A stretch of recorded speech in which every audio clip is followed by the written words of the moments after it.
Go ahead and say your name and then give your testimony. Yes. My name is Simone Church, and my testimony is that last year, Sister Simone, if you can, try to speak as loud as you can. okay, last year I was in the accident where my ex-boyfriend had shot me, and that night that he shot me, he was just trying to cover it up and saying that um see, this is what happens when you don't listen to me. This is what happens when you don't listen to me. You're being stubborn, and I'm God. He was saying that he was God, and he was the Most High. And he told me, he was like, and at first, before it all happened, he was just kind of accusing me of cheating because I had left him prior to the night of me being shot. Um, and he just was like, "Well, who is this calling your phone?" I did not know the person that was calling my phone at all, but he just wouldn't believe it. So, with that being said, I just I just started screaming and panicking because I wanted him to believe me that I didn't cheat on him while I was away from him, while I was taking time away from him, and it just got worse. It just got worse, and I was sitting on the couch. I was sitting on the couch, and I had my arm held on the arm of the chair, my right hand, my right arm, and he had his gun. He got his gun from out of the closet because we were staying with his cousin. This is where it all happened, at his cousin's house, and he got the gun from out of the closet. So I'm like, okay, he's not gonna do this to me because he loves me. He's not gonna shoot me. He's not gonna do this. He's just upset. So he's just probably trying to like threaten me or scare me. No. So he walked out of the room, still talking crazy loud. I'm God. This is me. This is who you need to know who I am. I'm God. I'm the creator. My thoughts are not your thoughts. This is who I am. You're lying to me. I told you the spirit gonna come through. I told you. You do know this person. I'm like, no, I don't. He just kept going back and forth. So I started screaming. I'm like, no, I don't know this person. Came up towards me, and bam. At first, I didn't look down at my hand. So I was just like, okay. But when I looked down, I started screaming, and I started feeling my nerves and everything, blood, just, and I started screaming. And at first, he was like, uh huh, uh huh. But then when I started screaming more, he was like, "Oh my God!" Like he just, I don't know if it was schizophrenia or anything that he had, but it was like his mind just totally just changed. So he's dragging me from the living room to the bathroom, all over the floor, all over the kitchen is blood, and he turns on the shower cold and throws me in the shower, and then his mind just jumps back, and he just shut up, shut up, shut up, and I'm like, oh my God, do you not see what you have done to me? And it was like, I told you not to lie to me. You were lying to me about who that was. I told you. And I'm like, it wasn't. So I had, nothing on. I had on nothing but like my top shirt, and it was ripped because he ripped it open. So he was like, move everything out the way. And I'm like, you just don't care. You just don't. You. In my head, I'm like, really? So I'm fainting. I'm kind of out of it. And he just slapped me. I remember him slapping me in my face. He was like, no, no, no, you can't. So he did not know that he really shot me. He thought I was grazed. And I'm like, and I'm believing it, but I did not see the blood coming from the back of my arm in the beginning. I was looking in the mirror, and he was trying to like patch everything because he had ran to the store, but before then he was like, if you tell anybody, I promise you I'm gonna have to. I promise you I'm gonna have to. I promise you, which was killing me. I promise you I'm gonna have to. And I'm frightened and I'm scared. So, it was just like, to me, I knew that he wasn't right. So he looked at the back of my arm, He came back. Why? He came back. He started looking in the back, and he was like, "Oh, so you did get shot? So it wasn't your grave?" And he saw me looking at him, and when I was looking at him, I was shaking my head like, "You just betrayed me. You betrayed me." And he was like, "Why are you looking at me like that?" So while he patched up my arm and everything, he started cleaning up everything in the house, mopping it before his cousins got back, and his cousin's girlfriend and children and other cousin got back. So he told me to go into the living room, and I sat down in the living room, hurting, and I could not move my fingers. I couldn't do this. I couldn't squeeze my right hand. I couldn't ball a fist or anything like that. Um, he was like, "You need to ball a fist. All right. If you don't, we'll just help your whole arm just fall off." So I'm just like, you just something is really wrong with you. So he started trying to do his own kind of work on my arm and treatment on my arm, and he gets a knife and he's like, if you don't shut up because I'm screaming. They weren't in the room at the time. His cousins were not in the room at the time, and he was just like, if you don't shut up, I'm gonna have to just stab you. I'm gonna have to cut you off. And I'm like, why would you do that when you just shot me? So, his cousin came in. They didn't come into the living room at the time, so they don't know what's going on. They didn't come into the living room at the time. They went straight to their room, his cousin and his girlfriend. So, you know, while he's still doing his, I guess hospital work on me, trying to be doctor, because he knows that, all of this is coming to an end. It was so unexpected.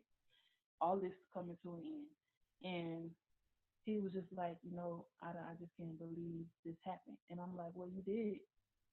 So I started screaming again. And that's when his cousin came into the room. His cousin was like, what's going on with her? What happened to her? So he kind of like was a little nonchalant. My ex was kind of nonchalant in the beginning. It was like, I don't know. I don't know. And so I'm whispering to him while my ex was looking the other way, and I'm telling him, he just shot me. And I'm whispering to him. So his cousins, being that them two are cousins, he kind of was on his cousin's side, on my ex side, and didn't say nothing until my ex was like, she got shot. And his cousin was like, she got shot. She got shot. What? How she got shot? My ex was like, when they lie to me, the spirit just come through. The spirit just come through and just take over. She lied to me. She lied to me, cuz. She lied to me. And I'm like, I'm still thinking like, no, I didn't. No, I did not. So that's when his cousin ran out the room and told his girlfriend. I knew that the devil was all over that house because when she came in the room, she just sat there with her hand on her hip and was like, she didn't say anything at all. But like 5 minutes later, she was like, this bee got blood all over my chair. Instead of saying, are you okay? Instead of saying, oh my God.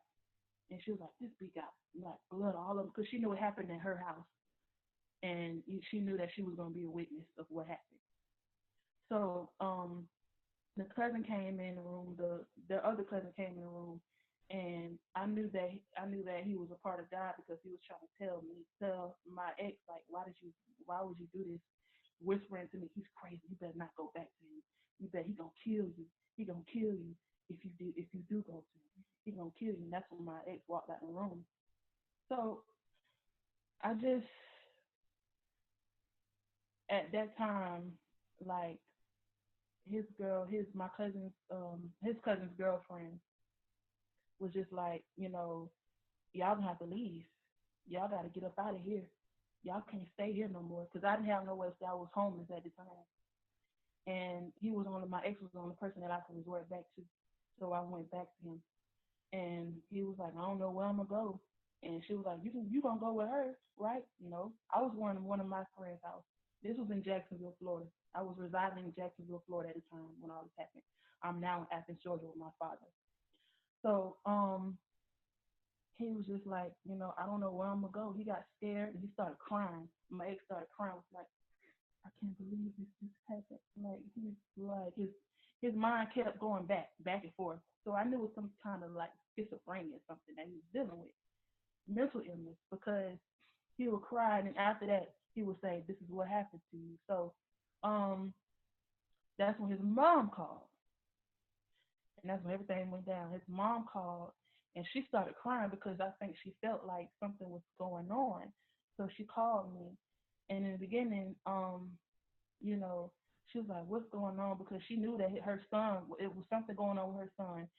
She said, he wasn't the same way as he was before. Um, because he will always claim that he's God and everybody should obey him. He was disrespecting his mom. He was disrespecting his father. So she just was like, throughout the whole year, she just felt, her son was not her son anymore. So, with that being said, the cousin and the cousin girlfriend drove us. Instead of driving me to the hospital, they drove him to go get some drugs, which was cocaine, instead of taking me straight to the hospital. And in the car, he was like, his cousin was like, "Man, you gotta do something with that gun. You gotta do something with that gun." Like just telling him, that he need to do something with it. He was like, "Man, I can't do something, nothing with it. I can't do nothing with my peace. I can't do nothing with my peace. I need my peace." And he was like, "Man," his cousin was like, "Man, you gonna have to let that go, cuz you gonna have to let that go." And he was like, "Well, let me try to sell it so I can get some money, because I know I ain't gonna have nowhere to go. Let me try to sell it." So that's when his cousin, after my ex got the car to get his drugs, and his cousin was like, "You better run, like run. You need to go. You just go. Please just leave." Like telling me to get out the car and run, which I knew that wasn't gonna happen because I knew that he was gonna run after me. So I was still scared. I was still traumatized at what happened. So after that, they took me to McDonald's to go meet his mom, because his mom, I guess she knew everything that happened as well, but being that that was her son, she didn't want to say nothing to me, in front of him. So she was in the car, and I was in his cousin's car, and I could see her speaking to me like, "What's wrong with you? What's wrong with you?" And I'm like, "Why would you ask me what's wrong with me? And I know you know that I have been shot, that your son has shot me." So his cousin came back, and my ex walked off like he just, I don't know, something was wrong with him. Like he just walked off down the street from McDonald's and came back. But when he came back, I was gone. I was in his mom's car. So they left first, and we left after them, his mom, his stepfather. And I was in the car with them, and I told them what happened. And I don't know if she was lying, like she didn't know what was going on, but she was like, "He what? He what? He what?" He was like, "Well, what you want us to do?" Like she was scared. She was like, "Well, what you want us to do? What is it that you need us to do? Do you want to who you want to go to somebody's house?" I was still scared. I didn't want to go to the hospital, so I went to all these other people's houses. Instead of going to the hospital, I went to my friend's house, and I was like, "No, what?" Like it just, I couldn't go in there because I knew that everybody was gonna know my business, and I didn't want everybody to know what was going on. But then after that, I went to um I went to my aunt's house in Jacksonville, and at that time, like my hand, my hand and everything, like I couldn't tap, I couldn't do anything with my arm, I couldn't move it. My ex still had the thing wrapped around my arm so tight, and I knew that that wasn't a good thing with that being wrapped around my arm tightly, like to the point where I can't feel anything. So finally, she was like, "Well, what you want to go to your dad, or you who can you go to?" I didn't want to come to here to Athens, Georgia, because I still wanted to be with him. I still wanted to be around him. I didn't want to come here to Athens. So his stepfather was like, Well, you need to go to the hospital. You need to go to the hospital. You'll be all right. Did the bullet come out of you? I was like, yes, the bullet did. It was straight through and through. It did go out of me. It didn't stay in me. So they was like, do you have the bullet? And I did. I found I had it in my hand, and I left it. I left it in the car after they took me to the hospital. And with that, I went to the hospital, and they told me a couple of things. I was diagnosed with a couple of things, probably about three things. Um, some type of syndrome in my arm, nerve damage, and all kind of craziness. But I knew in the beginning, like I said, I could not move my hands, anything. I couldn't do this. I couldn't make a fist. I couldn't ball it up. So I know that God is, still healing me because, like I said, 6 months later, now 6 months later, I couldn't. Well, earlier I could not do this. So, after that, we called my father, and my father, he was just like, couldn't believe it. He didn't know what was going to happen to me, and he's like, she need to come home. This is her home. She's Athens, Georgia is where she needs to be. I still didn't want to come. I still had this thing in my heart where I'm like, how can I leave him? Like, we were married. We weren't married at all. So, and I'm just like, okay, you know what? I gotta let go. But instead, I went to a home, like a group home, a shelter, instead of coming to Athens, Georgia first. And they got the police report and everything, and gave me medicine. I feel like the medicine was poisoning me, and the shot that they gave me, I felt like it was poisoning me because um I wasn't feeling too well after all those medications that I was taking. So, you know, I came here and I was still. That's when all the trauma started, like, you know, attacking me and things like that in Athens, here in Athens. But during some time, like, I started just like praying more, being in the room a lot, not not watching the TV like that. Um, I started just praying and praying, worshiping and praising Him, and I got better. But because I was so close to God and connected to God, the devil, you know, tried to disconnect me from God, which he did. And I started looking for answers because I was still missing Him. You know, I'm in two different states. He's in one state. The police haven't gotten him, and nothing like that. This is in November, and I went back to him. I went back to him, and even after the police were still looking for him, I still was like, you know what, I have to go and see him because I know that he was going away. I need to see his face one last time. So my father, he started crying. He was like, no, you can't do this. You can't do this. And he was like, you since you're 24, I can't really tell you what you need to do. If this is what you're gonna do, you're gonna do so. He didn't pay for me. I had somebody else pay for a bus ticket for me. So um, I went down there, and he still hadn't changed.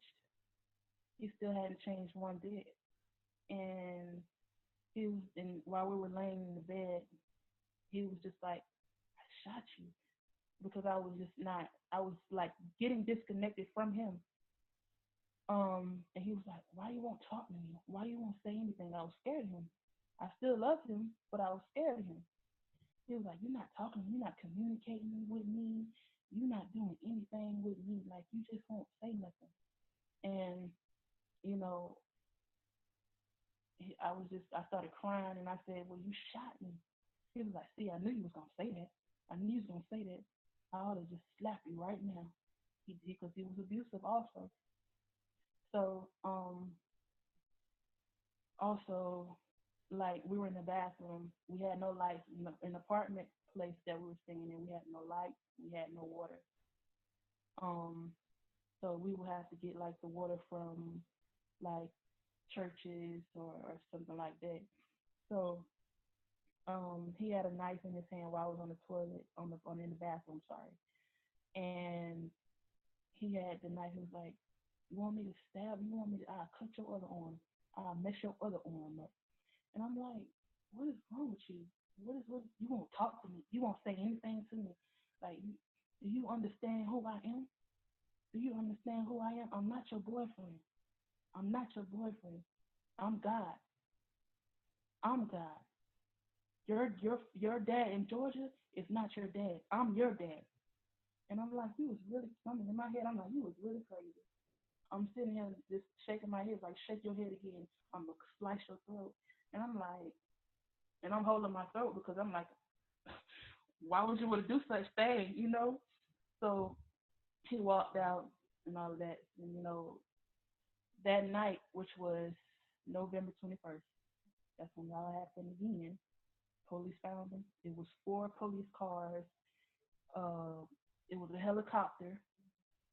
I knew they were going to come anyway. It was a helicopter. They had five K9 trucks. Like, he did something horrible, which was attempted murder. It was attempted murder. So they was going to have all those policemen, law enforcement to come and look for him. And I knew that we were being watched because everywhere he would go, somebody else would go. I knew that we were already being watched because every time he would walk out the door, I would look out the window. He was like, "Why are you looking out the window for? Man, what's going on? Tell me something. Tell me something. I know you ain't do that. I know you ain't say nothing. I know you because you keep looking out the window like something's about to happen." But like I said, I heard him scream my name out like they told him to get on the ground, get on the ground, get on the ground. And he started screaming. And I guess they told him what he was being arrested for. And I believe he screamed my name. He was like, "Come on!" Like he was screaming my name. I was looking out the window, so I knew that everything. I saw everything that was happening. And he sold drugs and everything. So that was another thing. He also got you know charged for. He got three charges, which was attempted murder. He got a second charge, which was shooting this one, which is shooting someone inside someone else's house. And then he got another charge for having cocaine crack on him. He did that to himself that night with the drug thing. So at that time, I didn't want to stay around him because I know what his people were going to do. I didn't know what his people were going to say. I know his people were going to retaliate that I had told, even though he didn't know that I told. I didn't know that his people were going to retaliate. So I just kind of covered myself up with a hat and his clothes because I was still scared and I was trying to make a way out the house.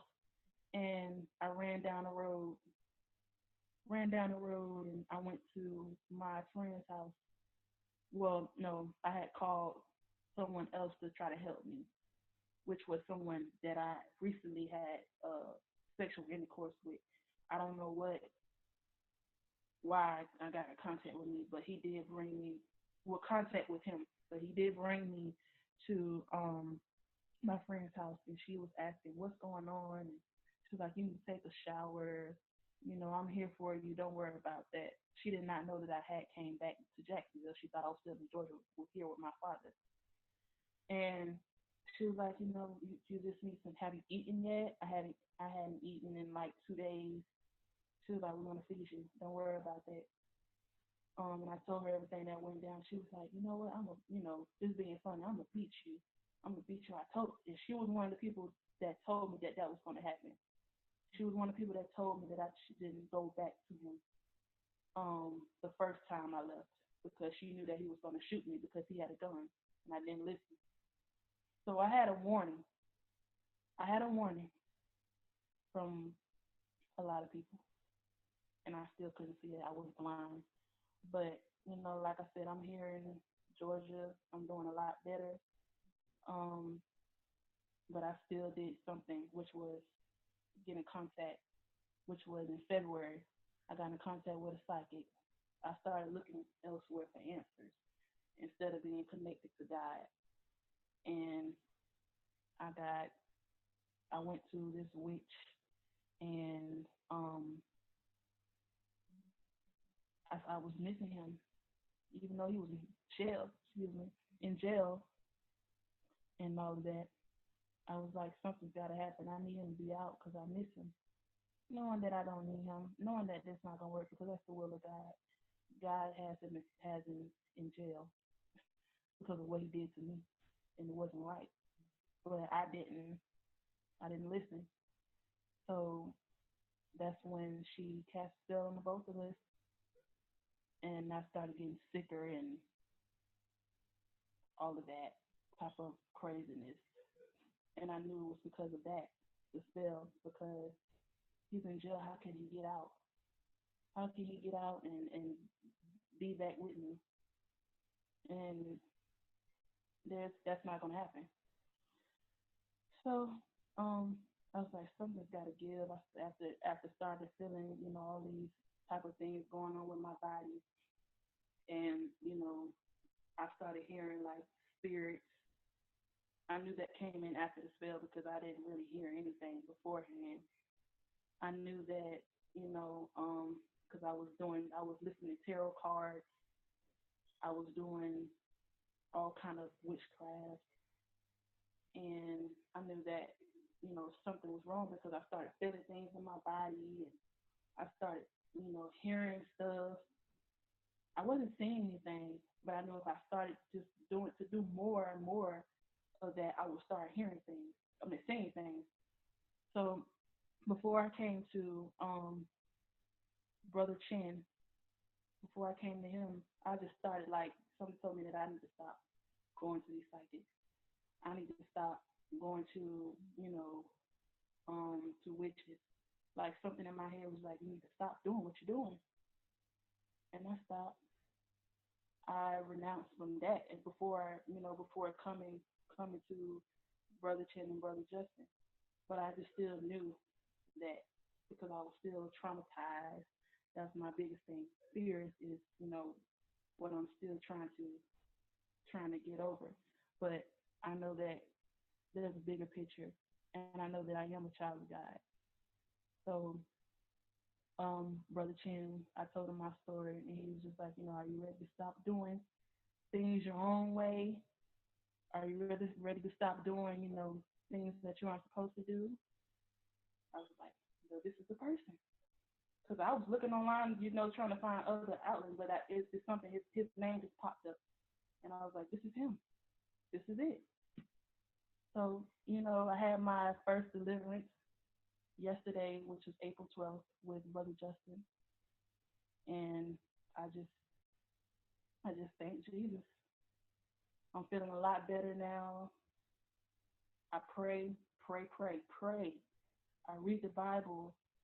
I don't stop reading the Bible. I pray, pray, and pray, and everything has gotten better.